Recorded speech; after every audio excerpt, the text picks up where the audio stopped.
Welcome to Dad Bods, Crab Cakes, and Sports, where husky middle-aged men share insight on the latest Baltimore sports news. From the bank to the yard and beyond, we're breaking down the Ravens, Orioles, Terps, and more. Baltimore's best sports podcast starts right now.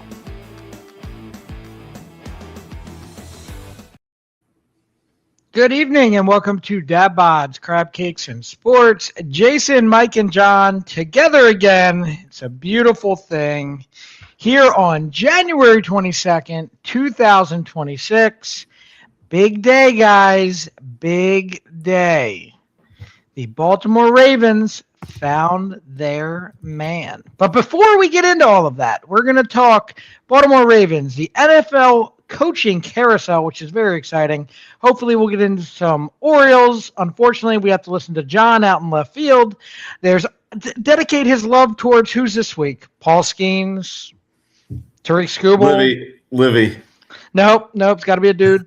Could be all kinds of things, but doesn't matter. Mike, how are you feeling? I am. It's frantic up here in Baltimore because they're calling for between 8 and 100 inches of snow, actually, is what the forecast is.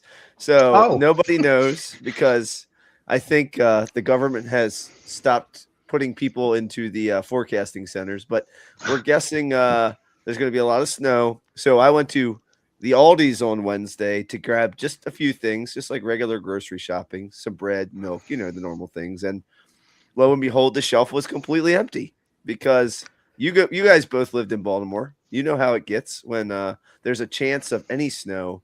People freak out, and you got no food on the shelves. So I'm battening down the hatches, and everyone in the city thinks it's going to be a crazy snowy weekend here in Baltimore. Everything's closed already. Like Towson University closed on Monday and Tuesday on their first days of school already. It's all virtual. Like, everybody's going nuts up in Baltimore. But yes, we are excited about the Ravens finally having a new head coach. Well, when's all this nonsense supposed to start? It's supposed to be late Saturday night into Sunday. It's supposed to be heavy snow that changes to about a half inch to an inch of ice is what I've heard. But we'll see. We'll see what actually happens with it. That sounds terrible. But apparently everywhere else in the country, unless you're in California or Florida, is apparently getting snow this weekend. It has been in the 30s and 40s here in the mornings. It's freaking cold. And today it was like 74. It's supposed to be in the 80s while you guys are getting snow. So that'll be exciting. Yep. So, and I can relate, and so can John. We can both kind of relate to your being out of groceries, except ours are for hurricanes, and they're all the stores are out of water, and the gas stations are out of gas. So, there's that. But John, what's going on in your world? Are you still employed by the car demons, or what are you doing? Yeah, technically. Okay. Technically, I'm looking for new employment. I have had a few interviews with jobs with normal hours, so that's a good first step. I have a gig opportunity filing taxes for the next couple months, so that will pay the bills and more. So I think as of right now, I'll be done at the car dealer. All the hours and all the hectic and stress that's put on my life, turned my hair gray, made me lose some weight, all those sorts of things. One of those things isn't bad though, is it? Maybe not for the reason. No, wait a minute. No, I'm not buying it. I'm not buying it. You have been working very hard, I heard, and I've seen pictures, and if I knew how to put pictures up, I would put the picture of shirtless John working out on the thing so that everyone could see. And everyone could have to go through what traumatic experience Mike and I had to go through. That's right. Let me work on this. I'll see if I can figure out the tech on all that. I could do that in about 2 minutes. So excellent. So you just do it yourself. Okay. Yes, shameless plug. I am for the first time in over a year. I am employed again. I came out of retirement, which was kind of a willing thing. And this whole like 9 to 5 thing is I can kind of make my own hours as long as it's 8-ish. It's like you make a certain number of phone calls or a certain number of talk time and you're done. And I'm usually done in plenty of time. So it's quite interesting, quite fun. But we'll see how all that pans out. All right. So Jason, I think how would you like to work with me? We can work together. at the car dealership, I would rather be hung upside down by. I'll let you use your imagination. What's that? No, we could start a company. We could That figure sounds out great. something to sell. We could work together. You know what we should do? We should try to come up with a line of little parkas and little miniature parkas and little miniature earmuffs for the lizards so that they don't freeze and fall out of the trees. That way they'll be safe.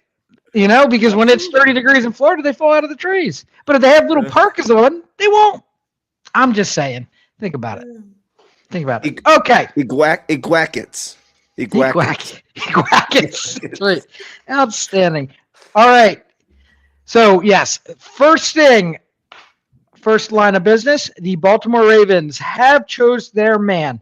And, last time we did our predictions, I was trying to kind of think off the wall. Like, I remember saying that Robert Saleh I thought would get more attention. And I don't know where he was on their list, but he agreed pretty quick. And then after I had said that, I heard some things come out that there was someone in the Jets locker room that's close to the Ravens. I'm assuming that the biggest kept secret is Mosley, when he was there, had mentioned that Saleh wasn't exactly good in the locker room. There was a couple things that turned some guys off, and I heard that came up. So that beyond that, Jesse Minter, previously from the San Diego Chargers, previously from the Baltimore Ravens, previously from the Minnesota Vikings, I believe, previously from the University of Michigan. So, Mike, to me, I had a feeling all along that this was going to be their guy, and I'm pretty satisfied with it. Yeah, I don't have a ton of experience with Jesse Minter, as far as watching him coach or have a lot of detailed knowledge of Jesse Minter. But I will say this, feels like a really Ravens hire, like a guy who's been around the Ravens organization, who they've grown to trust and know and probably understand his coaching style and how he relates to players. I think you only know that when he's part of your organization at some point. So I think they're very comfortable with Jesse Minter. And then I think additionally, they wanted a defensive coach. And I think, John, you and I and Jason wanted somebody in there that was defensive oriented to come in here and fix what Zach Orr was having trouble fixing the last 2 years. So I like that piece of it. I like that he's 42 years old. He was born the same year I was, which, it's kind of funny thinking about these guys who are our age that are coming out here and getting their first opportunity to coach in the NFL. And I like the fact that he's young and can grow with this group of players. And it's somebody that like the Ravens would like to keep probably 10 to 15 years, just like they had with John Harbaugh. So a lot of good things about the hire. The things that I'm a little concerned about, I guess, are obviously lack of experience.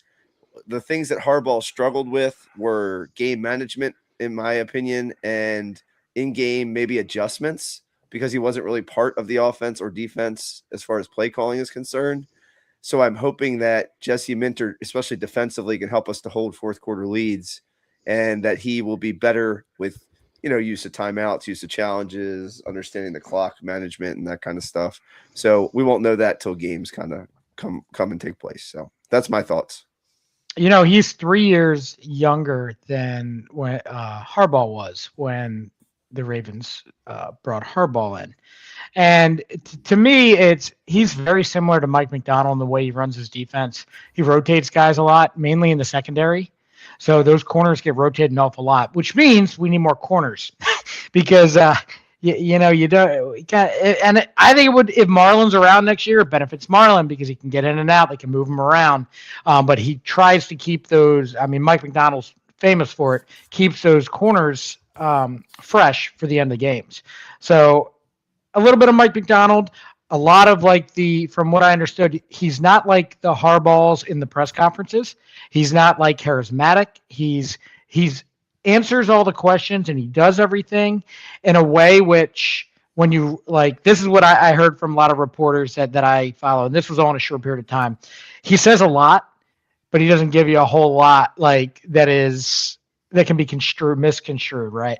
So it's more like strategic in how he goes about doing it. He doesn't like get emotional about a lot of stuff. But they've also haven't seen him after like losing four games in a row, and then how that's going to wear on you. John, what's your first thoughts here? I believe you you thought it was going to be Clint Kubiak. Is that correct? Yes, who I did think was a possibility for them. You guys see like my Harry Potter thing? It's actually a spoon. It's with your bartending kit, right? It is, because friend of the show, Drew Cordola, I'm keeping your suggestions alive as I'm having a beverage.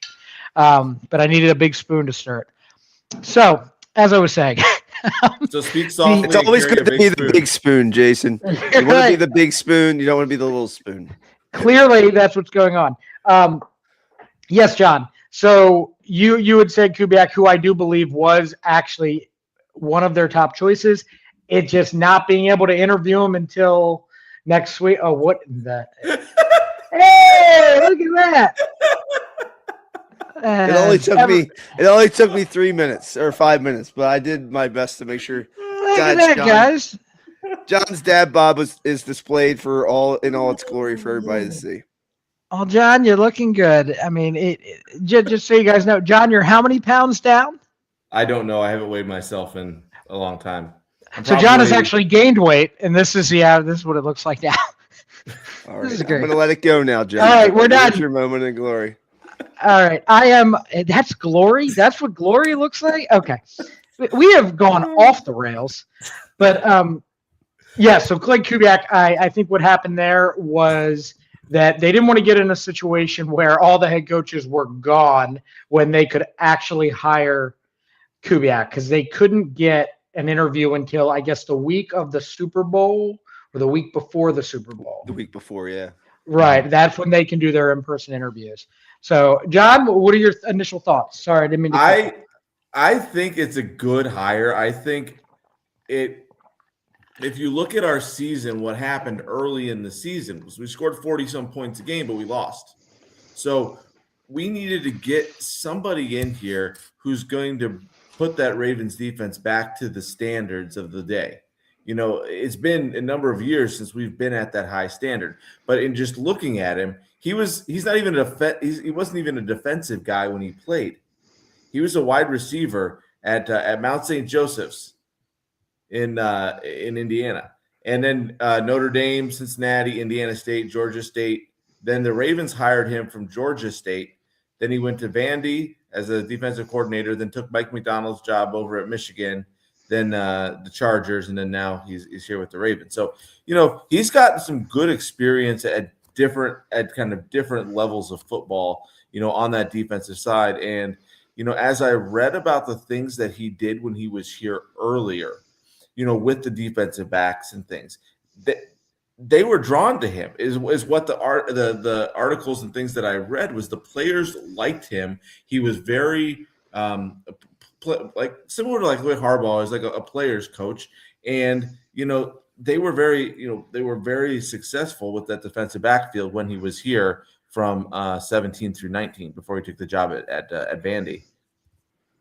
Yeah, I mean, it's very important to the Ravens, Steve Bisciotti, and the rest of the guys over at the Castle that they have somebody that can command the locker room, that can create a program, or at least keep the program that's intact going forward, right? And like command the respect of all the players there.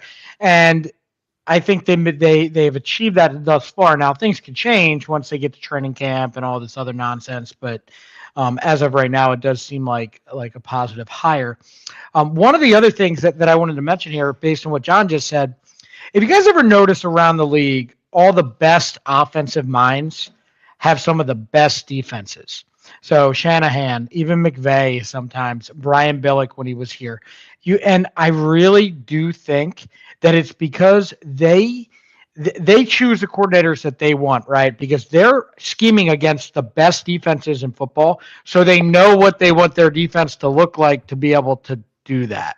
So for me, Mike, it's kind of like the reverse angle here. They brought him in as like he was a receiver, and they said, okay, you were a receiver, you played offense.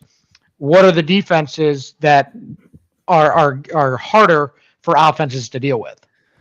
Yeah, and I think on the other end of that is, and I've seen it at the high school level too, having been an athletic director and that kind of thing, is if you're specialized in one area, you're not afraid because that's not your area that someone's going to come in and step on your toes to hire a really strong person for that other area that you don't specialize in. And think that's what you see with a lot of those guys. I mean, Andy Reid has Steve Spagnuolo. You've got that all over the league.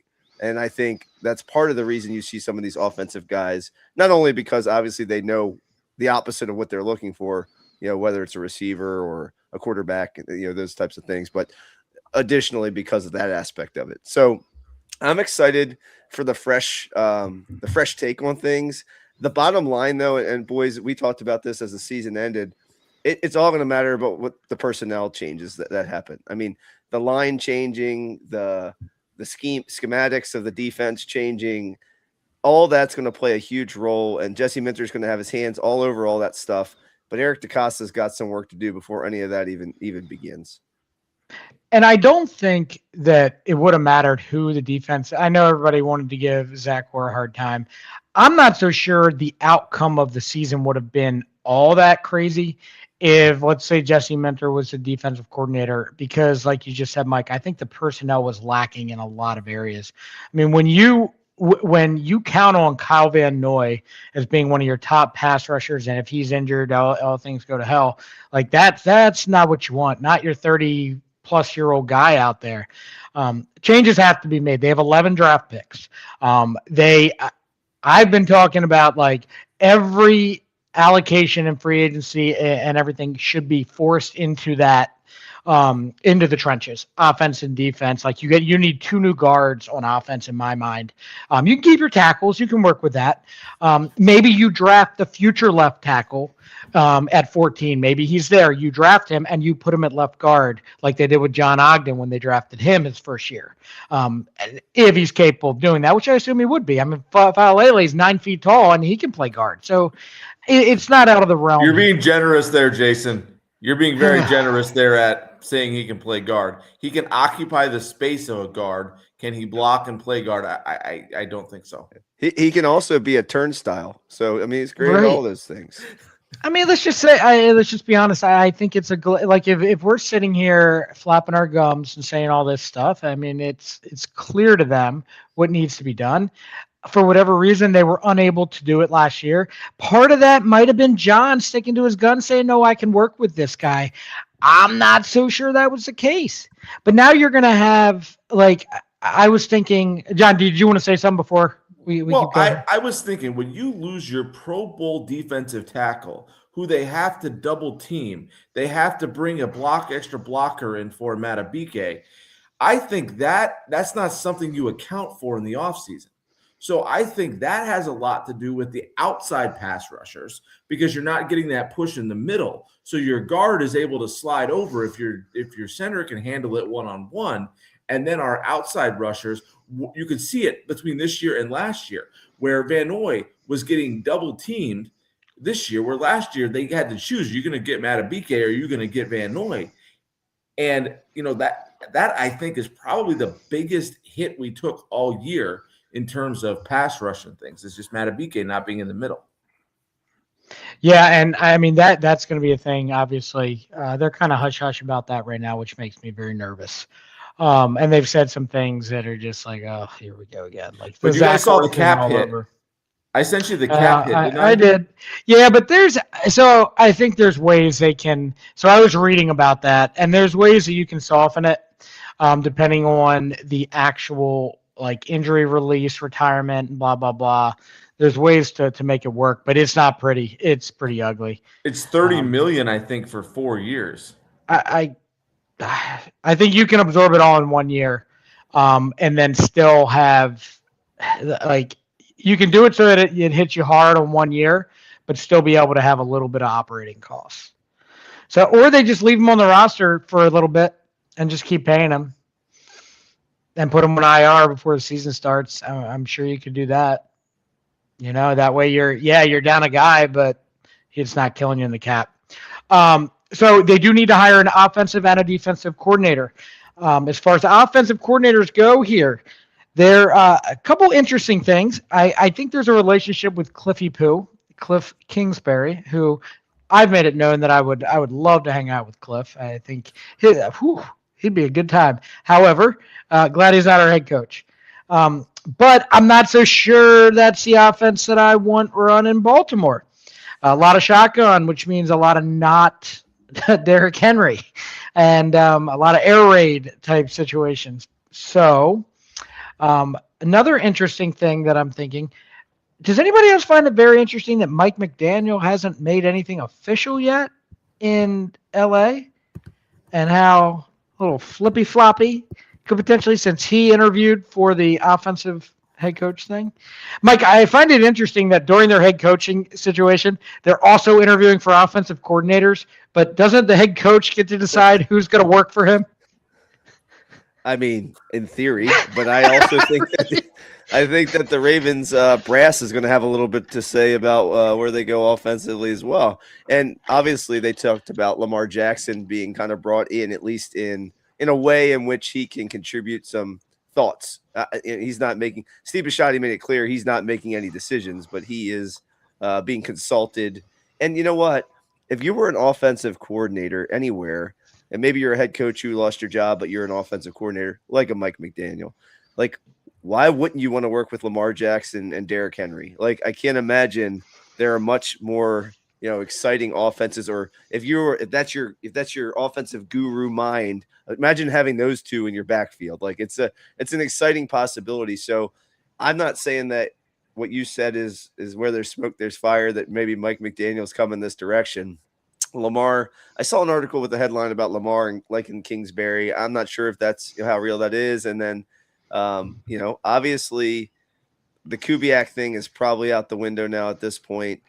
Joe Brady, they brought him in for multiple interviews. His name has been batted around as a possibility for offensive coordinator. I don't know what you guys' thoughts are on how his offense was in Buffalo. They were run heavy. They didn't have a ton of receiving weapons in Buffalo, so he knows how to maybe work with and get the most out of his guys. So I guess you would say that. So that would be a positive. And a little more traditional versus the Cliff Kingsbury shotgun crazy, throw it down the field, defend every inch of turf that exists, style that he has. So I think it really depends on what style they'd like to match up with whatever Jesse wants to do on defense. So honestly, for me, I'd like to see a little more traditional, some read option stuff, some run the heck out of the ball, and kind of depend on your really good defense, hopefully. But we'll see how it goes. So before I get to John here, the one thing that, like, if you're a defensive-minded head coach, you obviously want to drain the clock and play defense, right, and have a good defense on your team, assuming that the defense is good enough to handle all of that. With Cliff Kingsbury, I mean, the idea is like you're going to throw, you're going to run, blah, blah, blah. I saw some things in Arizona I was not a big fan of. So I don't know. Cliff's intriguing, but not enough.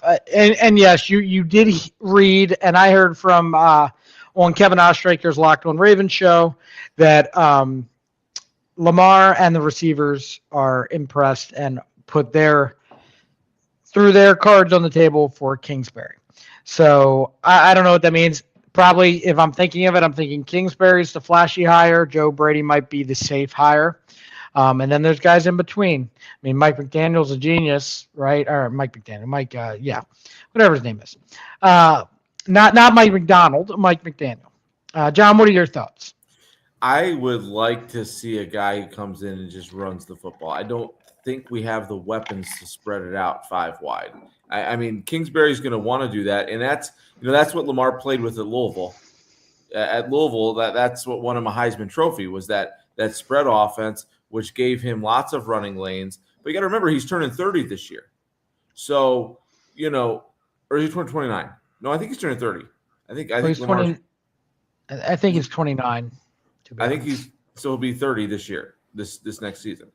And after the injuries and stuff last year, that open air raid offense may not suit him the way that it may have 5 years ago.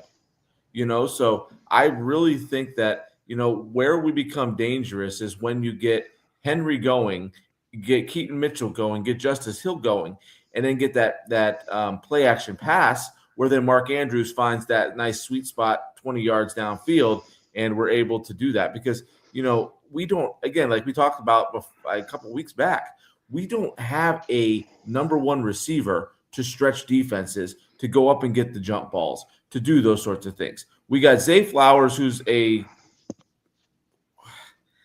more of a slot receiver. He's not really an outside guy. Bateman shows up once every 3 to 5 weeks, and we don't have that guy. So I think we need to have somebody who's gonna run the football and be creative with how he's going to do that. Yeah, I do think they'll make some changes. I do think they need a bigger wide receiver, maybe a future number one, depending. I mean, if you look at some of the mock drafts, they have them taking a receiver in the first round. That would upset me very much. I saw that, Jason. That makes me sad. I don't know. Speaking of receivers, did you guys see the thing on ESPN? I'll have to find it and send it if you didn't. But Harbs wanted Nakua, and Eric shot him down. All right, let's see that about, and it took Blue instead. It's so funny how that came out right as he was like, it was like right around his press conference, all this stuff. He that's the reason why he was asking for more control, because he went to Eric and he's like, look, I Puka Nakua, that's the guy I want. And they're like, yeah, we're gonna go with this corner, and then he didn't even make it out of training camp. They traded him or whatever, cut him or traded him. So here's the thing though. Puka Nakua was like, if he would have came here, John would have put him on special teams. And would he have even gotten unlocked like he did with McVay and Stafford? Because I love Lamar, but as far as passing goes, I mean, I think I would put Stafford above him as far as just pure passing. But so I don't know if he would have got unlocked the same, Mike. I mean, McVay's a genius. But to me too, you're picking one decision out of the millions of decisions that brain trust has made over the last 18 years. So how many times did John come up with a horrible idea that they vetoed and got a Pro Bowler? So like, I can't tell you in just that one snapshot.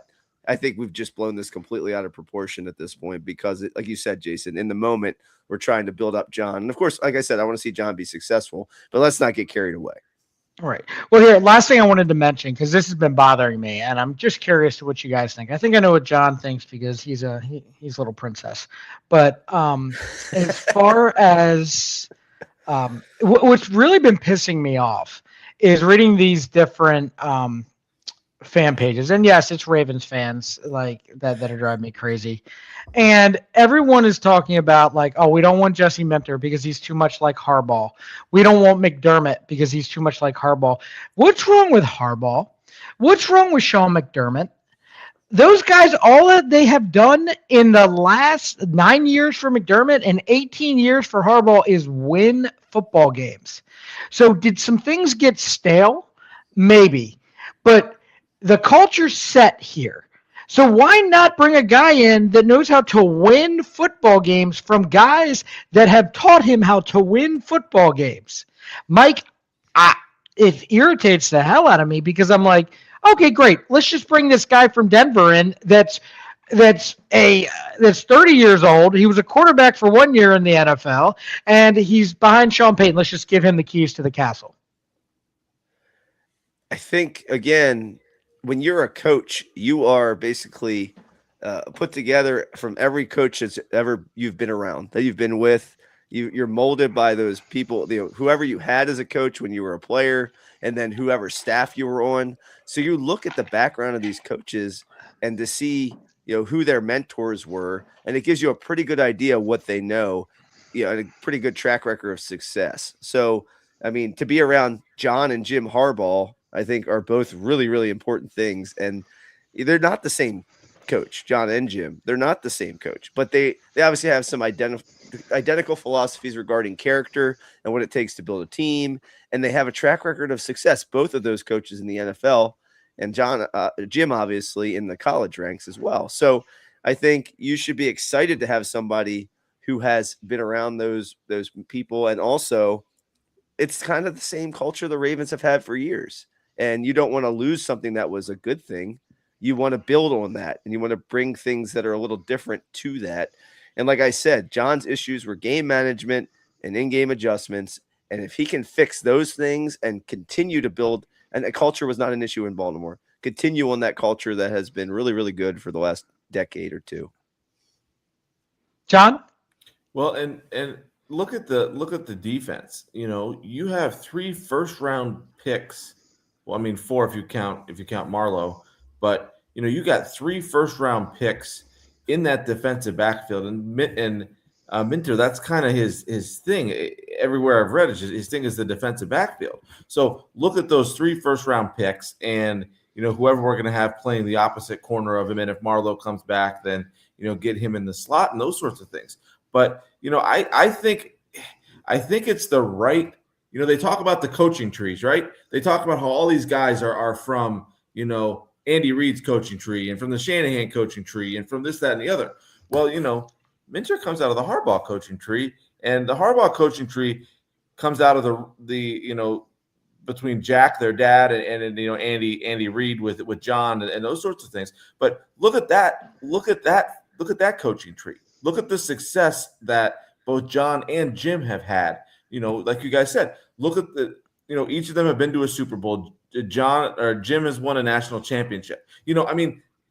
Granted they cheated half the time, but it is what it is. Allegedly. Oh, they have the videos, man. You don't get suspended for allegedly videotaping the signals on the other side. If the glove don't fit, you must have quit, John. That's all I'm saying. All right. We're going to wrap this one up here. I do want to mention, though, just for some folks out there, in case you are wondering why we didn't talk about defensive coordinator, because I do believe he will bring one of his lieutenants from the Chargers, and he will probably make him one of his defensive coordinators. That way he can run the same program that he's running and be that, I don't say it's a negative way, but yes, man type guy, because he already knows what's going on. So that's a lot less exciting than the offensive side. Hopefully he will defer to somebody else. Mike, do you have a quick exercise for us? I want you guys to take a spin on the coaching carousel with me, just really quickly. Julie gets dizzy a lot now after her concussion, so we try to stay off the rides that go in circles over and over again. But you guys look like you're up for it, so let's go on a quick ride around the league in the coaching carousel. Now, I didn't realize it. I knew that there were a lot of head coaching positions available. But you guys realize that 10 vacancies took place, within the season, the offseason? That's almost a third of the league that needed a brand new head coach. It's crazy. With the shelf life of a head coach is 3 years. It feels like 3 years at this point. But let's kind of dive in here. Atlanta hired Kevin Stefanski, obviously the former head coach of the Cleveland Browns. Baltimore now has Jesse Minter, the Chargers defensive coordinator. Miami hired Halfley, who was the Packers DC. The Giants got John Harbaugh. And then Adam Saleh went to Tennessee, and he was San Francisco's defensive coordinator. So of those 10, we have pretty much half of them that have been filled. But that leaves a few left, and I'm going to ask you who you think belongs in each of these vacant positions. You guys with me? Got it. All right. So let's start with the good jobs, and then we'll move to some of the less good jobs. All right. Because I think that'll be the easiest way to work through this, because I think we'll try to pace these better coaches where they belong. So Cleveland, nobody wants to go there.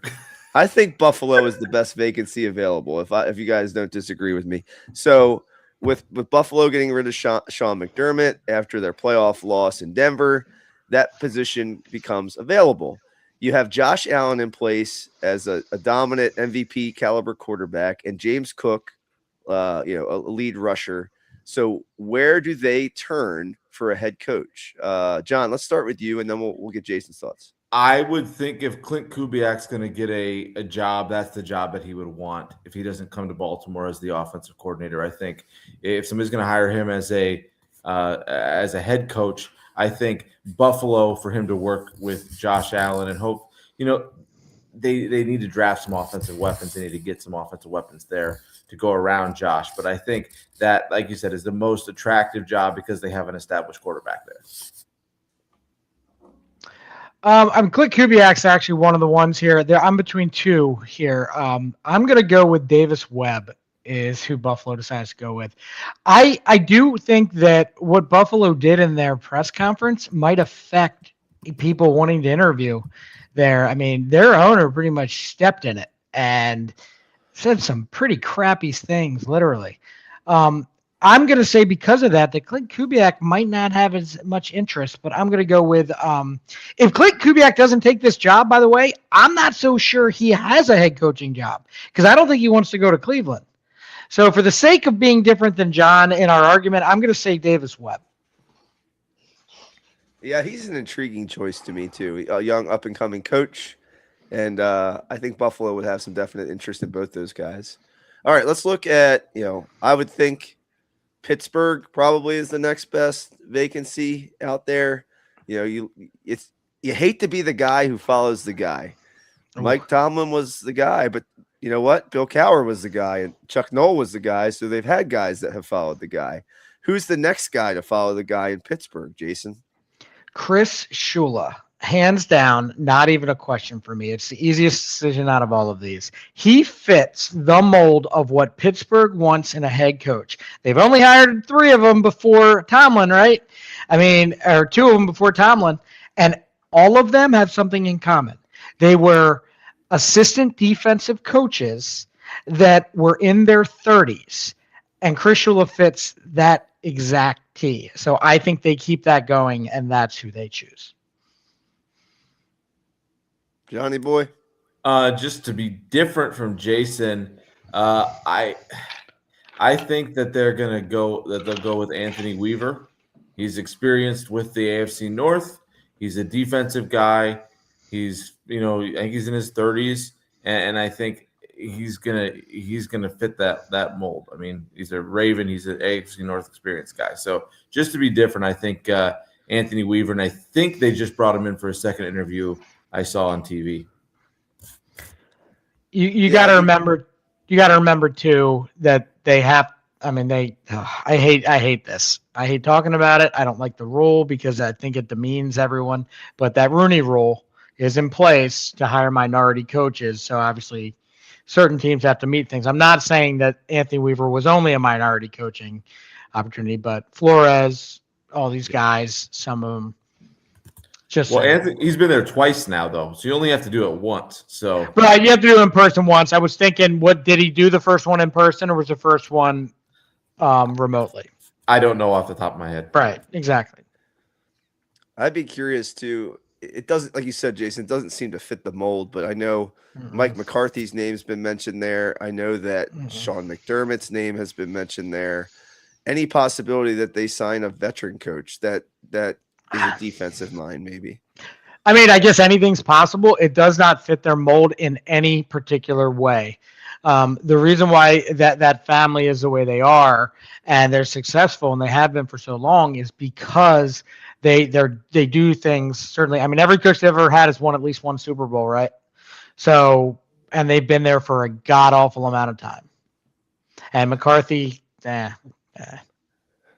So, I don't know if this is correct, but to me, because of their defense being so dominant, Cleveland is the next best available option as far as coaching is concerned. However, organizationally, you could argue maybe that it's not.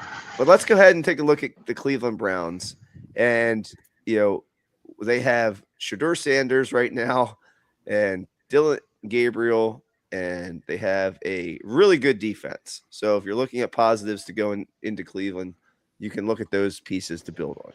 So where does Cleveland go, John, with a head coach hire? I think they're going to stay in house and get Jim Schwartz, their defensive coordinator. Interesting. Jason? Who does friend of the show Jim Isfording? He was on that text chat earlier. Who's he think they're getting? Did he say? I can look, Jason, while you give us your choice. I'm gonna say, I mean, Minter pulled out. See, I don't think Minter pulled out of the negotiations with them because he wasn't interested in that. I think he was just offered the Ravens job. So I think that was kind of overblown. But it's been reported other coaches have decided not to interview. I want to say Clint Kubiak would be who would be an interesting name, but I'm going to go with Nate Schilhaas, the I guess passing game coordinator in the Rams. For some reason, I see his name attached to them a lot. I'm going to go with that one. Jim just said he wants a CEO type like Mike Vrabel, but I'm not sure that guy exists at this moment, unless it's Sean McDermott, maybe. It is. Well, he's defensive still. He's still got that defensive stuff. I mean, Right. McDermott in Cleveland wouldn't be a bad one. I don't think it'll happen. We're predicting who we think. I don't see it happening because there's potential better jobs out there. Well, you look at McDermott though too, and what he did in Buffalo. They had lost for years and years and years, and he turned that program around completely. Regardless of what you want to say about what he's done recently in the playoffs, the man, he would probably behoove him to find a program that he could try to do the same thing with again. So Cleveland would be an interesting option there.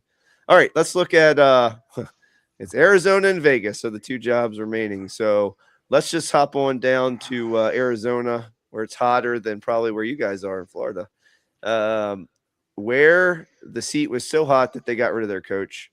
And where do we fill that coaching vacancy? Let's start with Jason in Arizona. Where do you think they go? And is it a Kyler Murray done deal, see you later, or is he in town again next year? I don't know. I mean, you got a guy there. You probably just wait and see how he meshes with the guy you bring in. I think they go. See, the last head coaching hire was a defensive coaching hire. For some reason, I have a feeling that they stick with the same guy. I'm going to predict Vance Joseph from Denver, the defense coordinator with the Broncos, is their next head coach. Kubiak would make sense here too, and it's not a bad gig. It really isn't. He doesn't have that. I think he turns some teams off because he doesn't have that flamboyant personality. Either did his father, but that's okay. Or does his father? His father's still with us. Sorry about that. But no, Vance Joseph. That's my pick. John? I think they're going to go, I don't know, just throwing names out here. I think they're going to go with like an experienced guy like a Matt Nagy, the Chiefs offensive coordinator. That's a step back. Why would anybody hire that guy?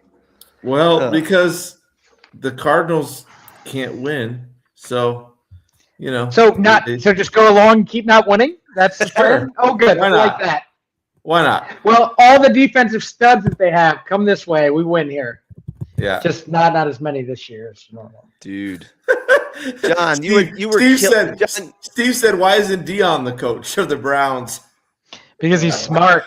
That's career suicide. That ownership is a gosh darn dumpster fire. I'm sorry, Jim, if you're listening. I love you. I do, but like that is just not. I don't think anybody wants to go there and deal with it. It's a great defense. It's getting wasted because they don't have the infrastructure around it, and it's a shame. It really is. John, you were killing it until Matt Nagy, and now I can't respect anything else you've said previously. So I don't know what's going on. Vegas. The Fighting Fernando Mendozas. Let's see who wants to go visit my boy first. Fernando. I want to go first. Go ahead, Jay. Sean McDermott goes to Vegas, and he has the first pick in the NFL draft.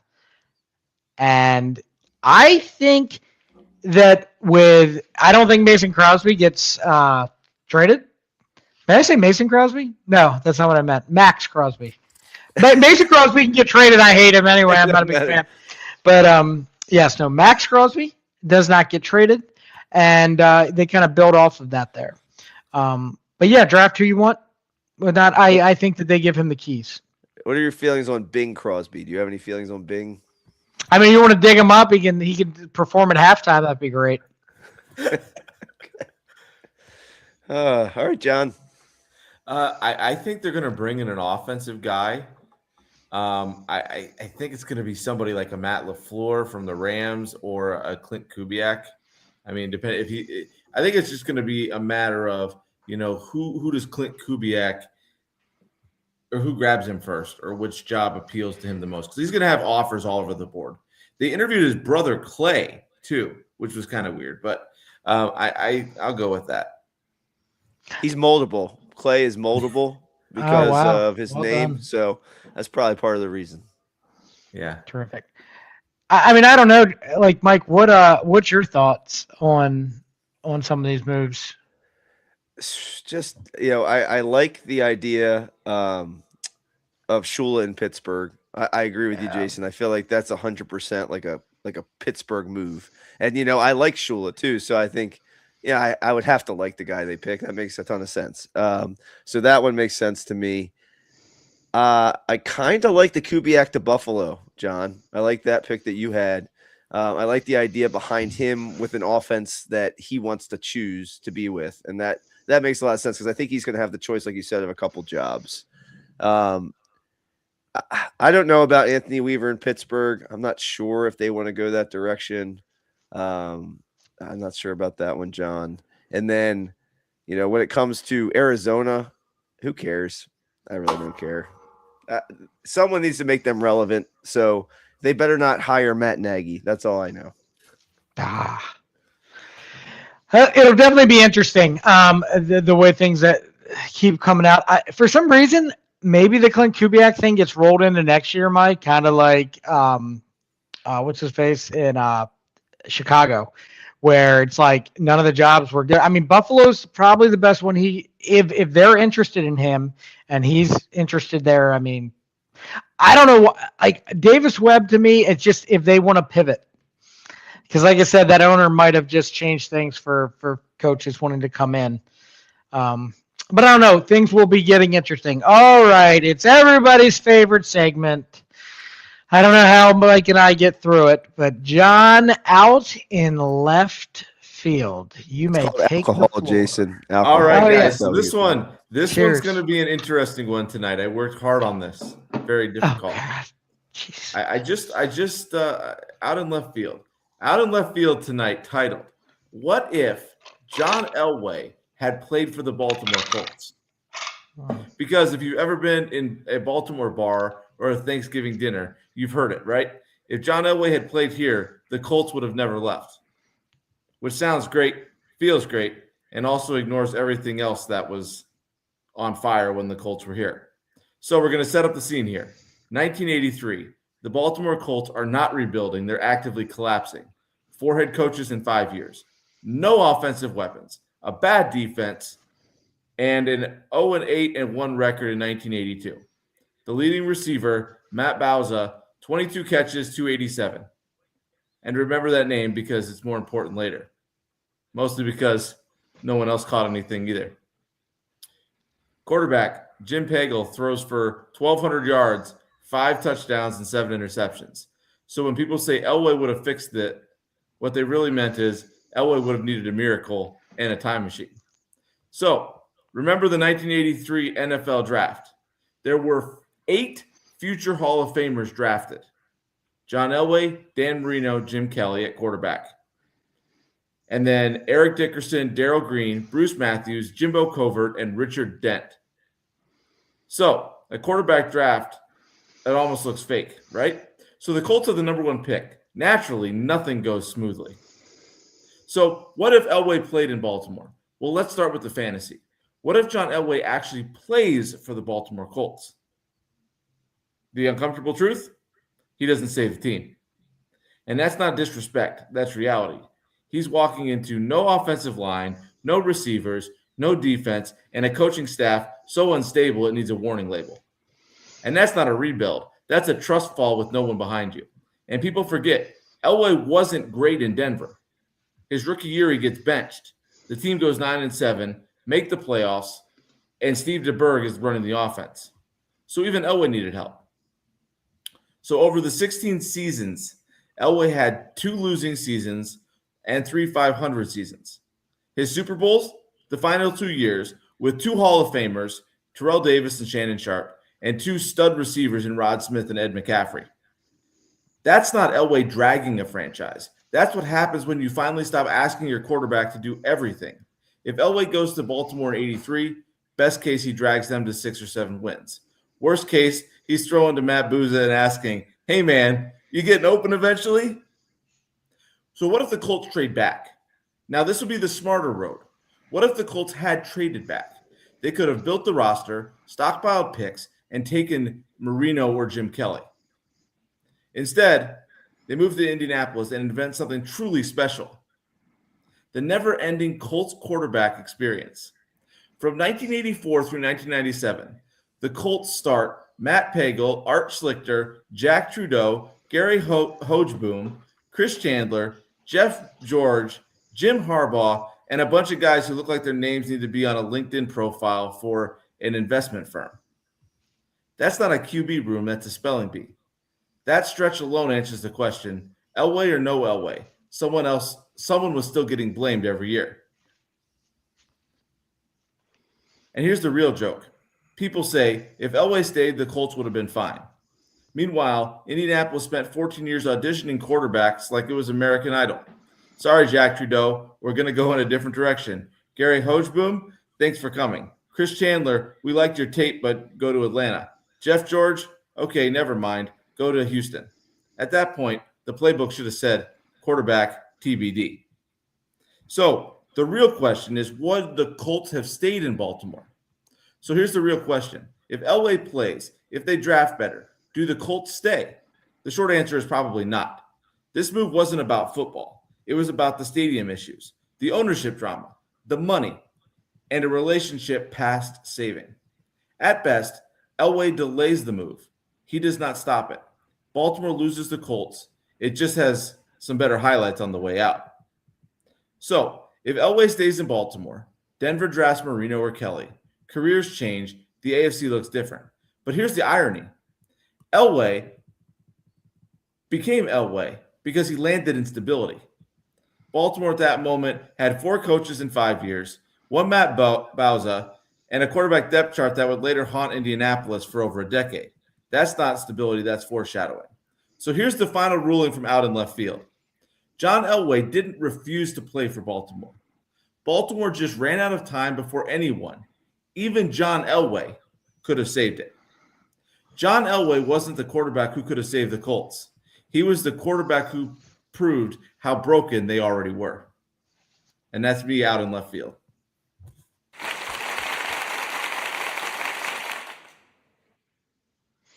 Well done, John. Well done. And for the record, you draft the quarterback, by the way. Take the quarterback. Because if you're that bad of a football team, you pick at the first round all the way. The first pick of every round. Well, as I was going through that draft, there was a ton of Hall of Famers in it. Mm-hmm.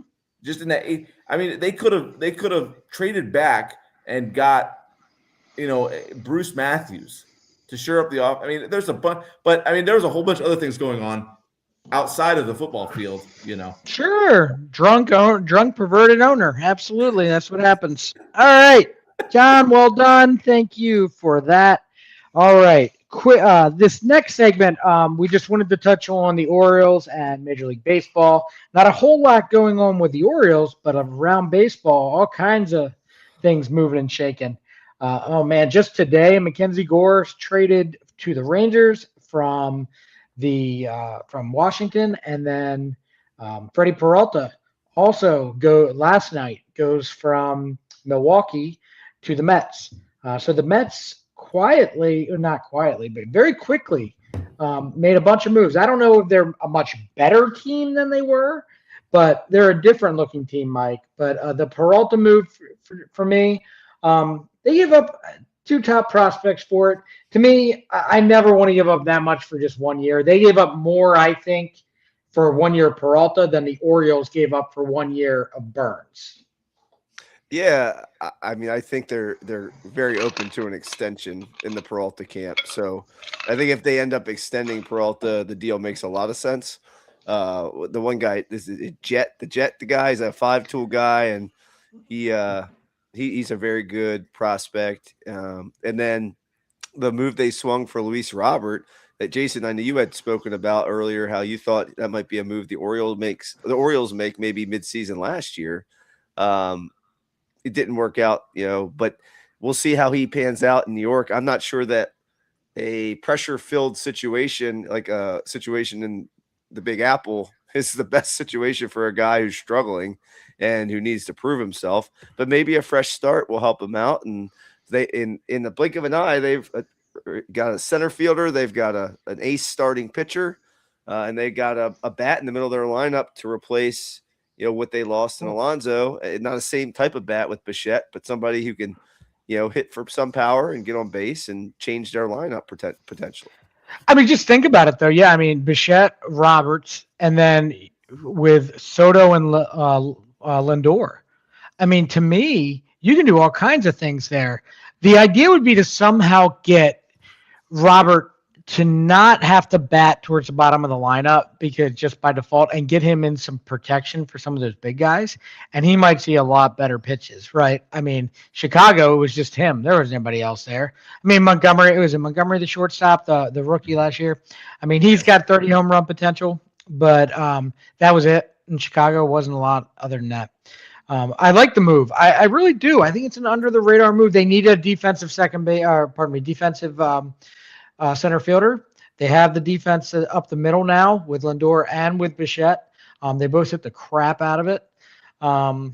Soto. I mean, the Mets were in first place for a good portion of the year last year, and then things just went nuts. I heard that they're fine now with their pitching, that they are out of the Valdez move. I don't know if I believe it. I didn't expect a lot of teams to jump in. That's why I'm wondering if it'll be the Giants or a mystery team for Valdez. We can talk about that in a minute. What else happened? There was Bellinger signed back with the Yankees. That one I think could have gone either way. I don't think the Mets wanted to spend the money. It's why they traded for Robert. Interesting things. The Gora package was good for 2 years of control. It's that's why I don't think the Orioles were in really on any more trades after they did the Boz trade. So that brings us to what's left, and I guess, Mike, the last big piece there that's left is Framber Valdez. And I mean, do you have any thoughts, any predictions? I know what your hopes and dreams are. Well, I hope he lands in black and orange, but which black and orange? You to be a Giant? The Giants always end up jumping in on these guys, but like there is got to be competition. That's what you know, right? So regardless of whether or not the Mets are still in on Valdez, there's a team or two that are still in on Valdez that we don't know about because he would have signed already if that wasn't the case. Now, the fact that all these teams have started going the trade route versus trying to sign Framber Valdez tells me that his asking price might still be a little bit high because these guys are like, we can't wait. We got to go ahead and make a move and kind of firm up our rotation. So I'm curious what players are left in the Framber market, but I think the Orioles are clearly still a player for Framber. I hope that they get him before all these other pitchers are scooped up in the trade market and you're left with what's left. I do think, however, Mike Elias knows what he's doing. I think he does. And in that case, he knows that there's at least an option to pivot to if Framber isn't available and they don't come to terms with him, because his price tag is too high or because the years are too much. So we're assuming they're in on Framber. We're assuming they were in on Framber from the beginning, right? I mean, I would like to hope that they were, but here's the other the other flip of the coin. It could be that they feel like they've already done enough, and maybe they grab one of these other guys, a Giolito. Maybe, I mean, I don't think Gallen's like a huge downgrade from Framber. I mean, I think Framber's I think Framber's a 2, 3 at worst, and I think Gallen's at best a 2, probably a 3. But all of a sudden, I know, Mike, you've kind of come around a little bit on the idea of Gallen. I don't know if that would be the guy you'd give a pickup for. That's the only way. I'm just trying to put myself in Mike Elias's shoes. But that 3-year contract you're going to sign for Gallen's a lot friendlier than the 4 years that Framber's going to cost. So, John, I'm sorry, Mike, go ahead. No, I mean, Gallen's at least worth 4 quarts, right? That's all I was saying. Really? That's what you interrupted for? For the love of Christ. Anyway, John, thoughts? As I read more about Framber, it seems like it's all East Coast teams: Red Sox, Phillies, Mets, and Orioles. All of the chatter is between those 4 teams. So, like you always say, Jason, the Orioles make the move that they don't talk about. what's being talked about is not whatever happens with the Orioles. It's always something completely out in left field. Ah! Yeah.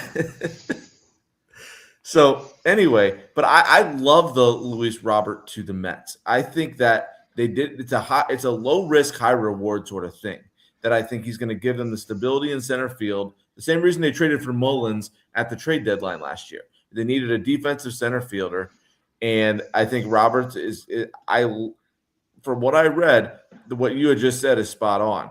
That he's going to see more pitches, and you're going to see what he really is offensively in New York, because they have to pitch to somebody in that lineup. Who are they going to pitch to? You'd rather pitch to Soto or Robert. So I think he's going to be very, very successful there. And the Mets, every year it seems like the Mets are the team to beat, and then they just, they crash and burn like a dumpster fire. So we'll see if this year's the year that they can actually, get out of the dumpster and start making a run for it. A couple other teams that we might not be thinking about that I think could become players or at least sleepers. I think Atlanta, they still want to improve their pitching. That could be potentially a quiet team that you might have to watch out for.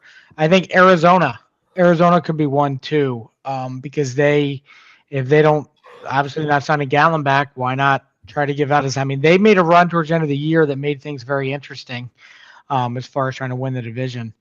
What if Milwaukee shocks everybody and brings in a Valdez or somebody like that? I think possibility. I think Milwaukee could have maybe signed Peralta if they wanted to do that. Like I just don't know why they wouldn't. They only had him for $8 million, I think, this year. So why not play that and extend him if you're going to have somebody in your own camp? Unless he didn't want to and their agent didn't want to. But maybe they've done something like that. Didn't they sign Sabathia that one time? I was like, what? You signed CC Sabathia? Mm-hmm. Yeah, I mean, it's interesting because we're at the point now where I'm kind of surprised Valdez is still out there. So something's going on that we're not privy to. I don't know. I think Boston's good, John. I think they are happy with their rotation from everything I've heard. I heard the Yankees have a lot of guys coming back second half, potentially, like Cole and Rodon are coming back within the first couple months. And then the other one, it's I can't remember their third guy, but he is coming back second half, hopefully. So I don't know if they want to sign a guy that all of a sudden is going to clog everything up. Detroit, maybe? I mean, I don't know. But to me, I would watch out for Atlanta. Arizona's sneaky, but I think the Giants as well, potentially there. So things will be interesting. I really hope the O's decide to, whatever they're doing, like if they don't sign Framber Valdez because they don't think that they can work with what he has to make him better, or they don't want to commit to it, I get it, right? They seem to attach themselves to these guys so far that they know, like Rodgers and Shane Baz, these guys, that they can improve and fit into their mold. So hopefully that's what works out. We'll see. Do you have anything else you guys want to add? Just the one team that worries me with the Framber thing worries me in the sense that I want him to come to Baltimore, and that could easily complicate the situation. The Phillies always do things like this, and they lost Ranger Suarez. So, like, what better Philly move? And they lost out on Bichette. So, like, they got some money to spend, obviously, and I wouldn't shock me at all if they went out and they signed Framber Valdez. They're trying to move Castellanos too. I heard a rumor that their guys have pretty much said he is not going to be on the team come opening day. So that could be some sort of pitching move and whatnot as well. But yes, I actually thought about that when I was coming up with these teams. Okay, our last segment of the evening. John has a ballpark figures for Mike and Jason. So this should be quite interesting. Just remind everybody, our ballpark figures is a top 10 list that Mike and I tonight are going to have to figure out who fits the parameters of the top 10 of whatever John decides to give us. Well, tonight's is not a top 10 list. For the love of God, you couldn't tell me that before I just explained the game? Well, the ballpark figures, the figure is 0. as in a perfect Okay. game, as in no hits, no walks, no errors, no base runners. So I want to see if you gentlemen can name. There's 19. There's a 20th guy who should be on the list if the umpire didn't screw it up. Since 1954, who have thrown perfect games. So Okay. the number is 0. Okay. Mike, Don Larson, didn't he do it in the World that Series? was the first one I was going to say because he did. That's the first one on this list. Roy Halladay. Roy Halladay. Yep. 2010. Oh my goodness, who else has done this stuff? Roy Halladay did it in the playoffs. Was David Wells a perfect game, or was it just a no-hitter? Oh man, what a mess that man. That's where I'm gonna struggle with that piece of it probably. Was it a perfect game? Okay. Good question. Let's put that one in our back pocket. Yeah, let's put David. He's hard to fit in the back pocket. We'll put him back there. What about King Felix? Didn't he do it? I think. Yes. Yeah. King Felix in 2012 against the Tampa Bay Rays. Oh goodness. There's 4 other Hall of Famers outside of Doc. Oh God. Didn't Matt Cain throw a perfect game with the Giants? Your baseball memory is going to carry us on this one, Jason. If you think it's the case, I'm down with it. Yeah, let's go with Matt Cain because I know it was a Giant. Yeah. 6 on June 13th, 2012. 2012 was the year there was 3 perfect games. What year was that? 2012, you said? 2012, yes. There were 3. 3? Yes, in 2012. Wait, how many Hall of Famers did you say were on this list besides Doc Halladay? 4 others. Oh, Christ. You'll know 3 of them. One of them is kind of an outlier. Randy Johnson, right, Mike? Yes. Yes, Randy Johnson, May 18th, 2004. He was 40 years old when he threw a perfect game. Oldest guy on this list. Oh, I would assume so. Well, I'm trying to think of Hall of Fame pitchers. How about like older pitchers? Like was there a Koufax perfect game? Was there did Drysdale throw a perfect game? Any of those guys? Or how about any of the did Palmer ever have a game? I don't think he had a Palmer had a no-hitter. No-hitter. I don't believe he had a perfect game. Mark Burley had a perfect game, White Sox. Yep. Yes, Mark Burley. July 23rd, 2009. Oh, goodness. Good job, man. Well done. There's another lefty that I'm picturing. What's he look like? I think he's a lefty. Frumpy. Oh, what's his name? He's got like a weird name. He's got a unique first name. He used to pitch for the A's. He also pitched for some other guys.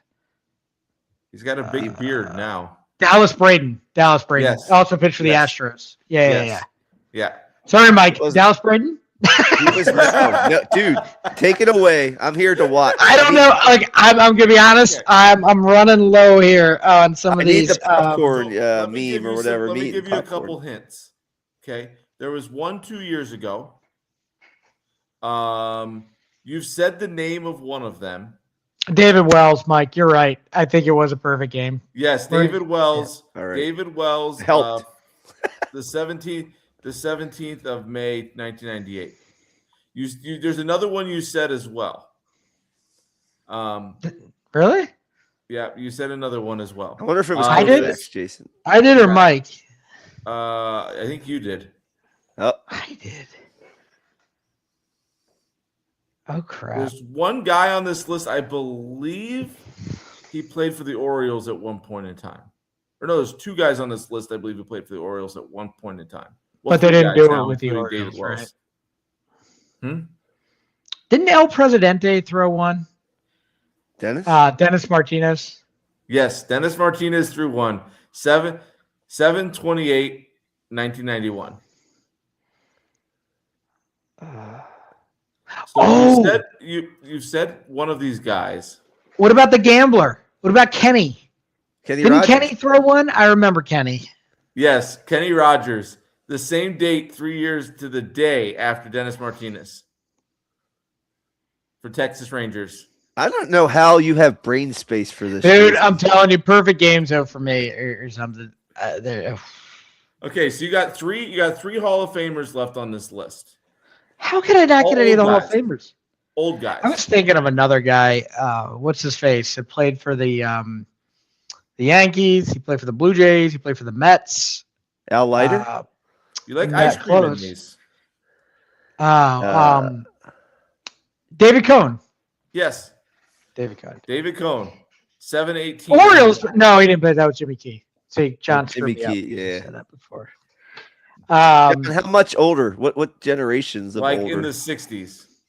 So you got. So that's one guy Koufax, left. Drysdale. You got one guy left. Okay, Mike. Let's go. I'm gonna take Mike's word. We're gonna go Koufax. We're gonna pick out of the two. Yes. You go Koufax. Okay. Yes, Koufax. 9-9-65. I did a report on 65 baseball once. I think that's why I went stuck. Let's see.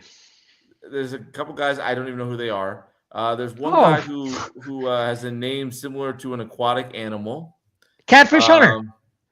Yes, Catfish Hunter, 5'8", That's your other Hall of Famer, though, right? There's so one more. three. There's one more Hall Okay. of Famer. One more Hall of Famer. Older than those guys, or Older than these guys, yeah, for the Phillies.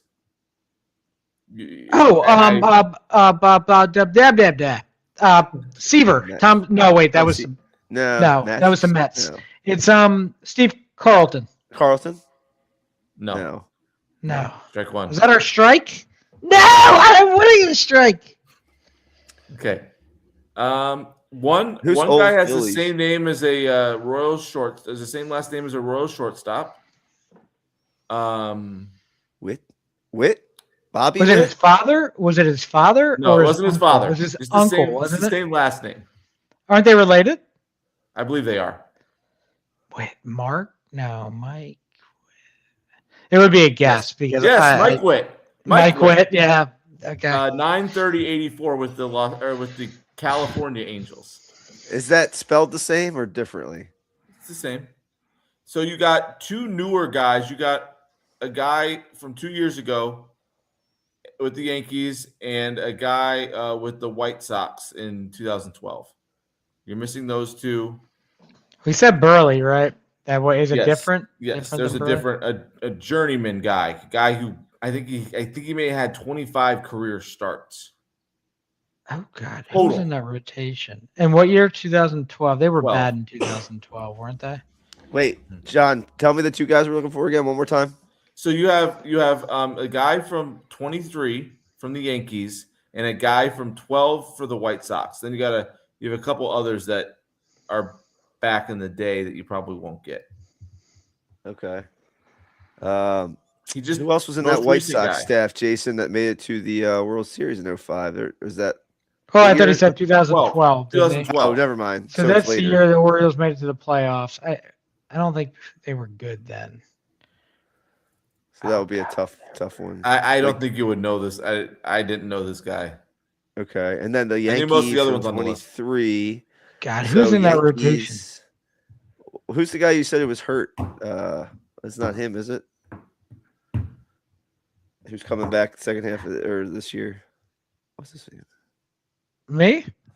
Yeah, you said earlier in your in the podcast you were talking about the Yankees rotation and who's coming back. Oh yeah. Last name is a language. Yeah, I remember. Oh, it was.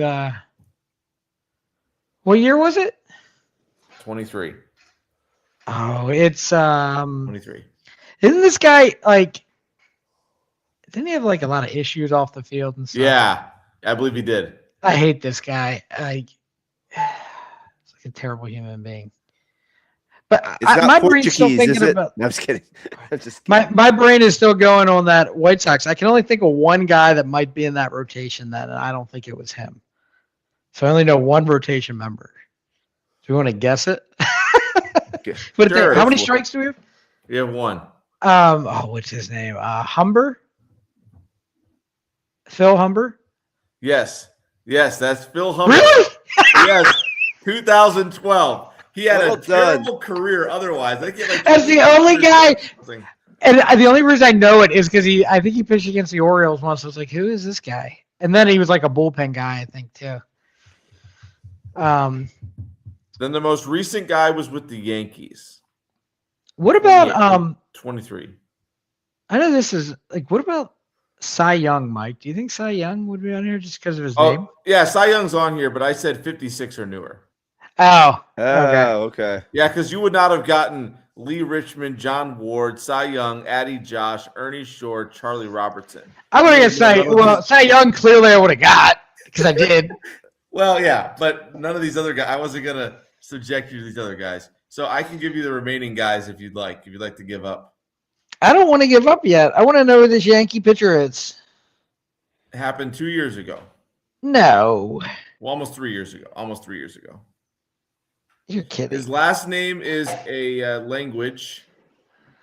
Okay, so this guy I'm thinking of, Mike. I think he's Dominican. He is Is he lefty or righty? right-handed. Is he? He's not on the team anymore, is he?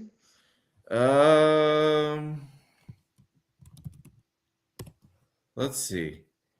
He is. Nope. He plays for the Toros de Tijuana of the Mexican League. Oh, I think I know who you're talking about. I believe he had off-the-field issues. I keep coming back to like the guy that had Tommy John surgery that pitched, but it's not him. It's because somebody was talking about like the Orioles having an interest, and like Connor was like, this guy is like a terrible human being. Yeah. His last name is my ancestry. But it's not Herman. pronounced that way. It's Herman. Herman. Yeah. Yes. Domingo Herman. Domingo. Yes, sir. Yes, Oh, sir. look at that. This was hard. So then the only guys, here's what you missed. And you wouldn't have probably got these. Jim Bunning from the Philadelphia Phillies. Oh, no. Len Barker from the Cleveland Indians. Tom Browning from the Cincinnati Reds. I know who Tom Browning is. I wouldn't have guessed that he did it. No. He's the only name on there that I'm familiar with. And then Armando Galarraga got screwed by the umpire. Yeah, I remember that. But I still count that as a perfect game because the guy was clearly out. So. Mike Pacino had that perfect game until Sandy Alomar got that hit. It's a one hitter. Yeah. Didn't walk anybody after that either. And so didn't what's his face last year? Who is it that lost it to Urias for the Orioles? Wasn't that a perfect game? Or was that just a no-hitter? No, I think that was a no-hitter. I'm not sure. Well, I'll tell you, man, that's some tough stuff there. Good job, John. That's good, guys. You did really well. I was impressed. I thought about this and I was like, I saw it on a reel or something. It was Dallas has a podcast or something. Oh, that's a tough one. He was talking about his perfect game and he knew the list. He could name the whole list. I still can't believe I got Phil Humber. Yeah, I know. That one was just like out of all the people on that list. You were just reaching back there and pulling crap out. Yeah, because that's the only White Sox pitcher I could tell you from 2012. I don't even know. All right. Anything else you guys want to go over? Nope. I think we're done for. No, I gotta go salt my driveway, guys. I gotta get ready for the big snowstorm. Well, what if you don't have school tomorrow? Oh, we'll have school tomorrow. I'm just not sure about next week. Yeah. You guys remember the blizzard of '96? Oh yeah, I do. Oh yeah, we were out of school for like a week and a half or something.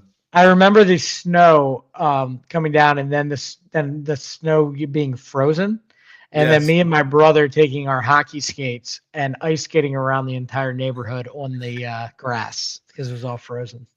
I think I made more money than I ever had made in my life shoveling sidewalks that week. Nice. Yeah. That sounds Well, nice. I just bought a 5-gallon bucket of primer. So if we are snowed in next week, we will be painting the new basement drywall. So we have a project. So I thought you were going to use it to set outstanding. fire to your driveway so it would clear off faster. That's No, actually a John. very interesting thing, John. That's so funny. I didn't We even did that think in of that. college. In college, we did that to the baseball field, to the infield. We had to melt snow off the infield, so we put a little gasoline down and just lit it on fire. Oh wow, that's safe.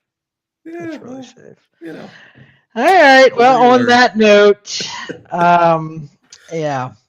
So I guess we will talk to you guys next time. I don't know when we're going to be on next time. We'll get some details out for y'all. Anything breaks, as always, we will try to get on here. But for John Lanscraner, Mike Frisky, I'm Jason Weisbecker, and we'll see you next time.